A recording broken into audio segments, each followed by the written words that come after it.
The best thing about Doom Eternal is also one of the only issues I had with Doom Eternal. Doom Eternal is a game that demands all of your attention and focus. In spite of how it may look, this is far from mindlessly blasting and shredding demons to an incredible soundtrack. There is nothing mindless about this game. This game, more so than any other single-player game I can think of, requires a level of focus, planning, and speed that will be uncomfortable for some. And at the same time, it is absolutely exhilarating. When you get to grips with the tools and the rhythm and the strategy, Doom Eternal is an incredible rush, where clearing every arena feels like it demands everything from you, but in return, you get an experience you just can't get anywhere else. This is also why Doom Eternal is a more divisive game than Doom 2016, and after playing through it, I can absolutely see both sides and to an extent agree with both groups. I absolutely loved my time with this game, but I was just relieved when it was done. The game is intense. I could feel my blood pressure up every play session in a way that I typically would only experience with like a competitive multiplayer game.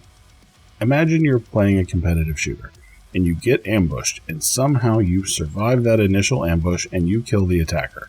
But you're near death, your weapons are low on ammo, but before you can reload or heal, another attacker comes in. You scramble away, you narrowly avoid the killing shot, repeatedly trying to reload, knowing that it's unlikely to matter. Somehow you manage to turn the tables, and you kill the attacker without them landing the killing shot. And then another enemy comes through the door. Doesn't see you. You manage to stab him in the back. 3 corpses now lay at your feet, and the odds were stacked against you for the entire encounter. That feeling when you survive that encounter, when you make those kills, where your mind is scrambling for a way to survive and somehow you pull it off. That feeling, or more specifically, that level of intensity, is what playing Doom Eternal feels like. You are taking pure chaos, surviving it, and masterfully dealing death to hundreds of demons in the process. It is absolutely glorious. If you've never played Doom Eternal, maybe only having played 2016, let me describe your toolkit and the thinking and planning you are doing in any given moment. You have a variety of weapons, most of which you will have by mid-game. Each weapon has 2 possible mods. You can swap between those mods at any given point if you've purchased both. Each mod has a particular strength and use case. The base weapons also have particular enemies that they are strong against and have very limited ammo supply, which means that you're constantly needing to switch weapons. You will have a chainsaw with 3 charges. Using the chainsaw will help replenish significant amounts of health and ammo. But the chainsaw requires gas, which is a limited resource you will get periodically throughout the level.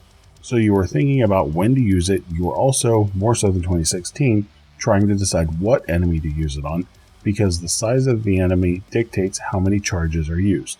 Something that I somehow missed in the tutorials, only realized halfway through the game when I was running out of ammo constantly. So, you are deciding on the right time to chainsaw enemies, likely choosing smaller enemies to make the most out of your charges, unless of course you really need to take down a large enemy with it. You also have Gloria kills, which can restore some health but lock you in an animation while you're performing that kill. But those kills also refill your Blood Punch, which is a powerful melee hit that can kill some enemies outright. It is also a fairly large attack capable of hitting multiple enemies, especially taking out smaller enemies all at the same time. Enemies killed in this way will also drop health, so you need to balance saving your Blood Punch sometimes, but also using it to get some much needed health. You also have a Flame Belch, which is essentially a flamethrower that sets enemies on fire, making them drop armor shards. It is a cooldown that must be managed in order to keep yourself alive. You also have a grenade on a cooldown that is particularly effective against smaller enemies. That grenade can also be switched to a freezing grenade instead. You also have dashes to help with mobility in addition to a double jump. Dashes help to dodge melee attacks and put distance between you and particularly deadly demons. And then you have all of the general movement around an arena, including jump pads, bars to swing off of, platforms to climb, and teleporters to manage. And let me be very clear, at least on the normal difficulty or higher, to finish the campaign, you need to be using the vast majority of your toolkit properly. You can't ignore it, or the game will punish you until you learn to use it or you drop the difficulty. You play this game on its terms. And that is for good reason, because what id built with Doom Eternal is a finely tuned experience that sets you up to make the most out of your toolkit in order to survive. By the last third of the game, you will enter encounters where bosses from the early game are now regular enemies in combat arenas. You will strategically dismantle the demon army in front of you using your whole toolkit, eliminating enemies in a particular way to reduce the threat that they pose. So, you may enter an arena with your shotgun out, sticky bombing turrets on enemies as you jump and dash your way across the battlefield to deal with another armored enemy that you will use your blood punch on to remove its armor. Then maybe you swap to the chain gun at the far end of the battlefield to chew through a couple big enemies while shielding yourself. Then that runs out, you're a little low on ammo, so you use your chainsaw on an enemy, timing it to take advantage of the invulnerability window because missiles are coming your way. But while locked in that animation, a large enemy is also spawned, a boss from earlier levels, and it is ripping you to pieces immediately after the chainsaw. You rush away down the battlefield, moving around a horde of enemies, firing a few well-placed rockets, and while using a jump pad, you turn around using the lock-on ability to fire a burst at a larger enemy that's chasing you, slowing them down and dealing a nice chunk of damage. You land near a small group of basic slow-moving enemy fodder, use your flame belch to ignite that group, and immediately drop a grenade in the middle of them, while also using your rocket launcher against an enemy at distance for another burst. Your grenade explodes, causing a large cascading explosion from the grenade that you've leveled up, and the ground explodes with armor shards just as the boss enemy comes into view again. You again work around through the horde towards the boss enemy, switching to an energy weapon to destroy their shield, while still dashing to avoid the other large melee demons that are nearby now. You get the shield close, and then you use the secondary of the weapon to deliver a blast that finishes dropping the shield, and also blasts some of the nearby enemies.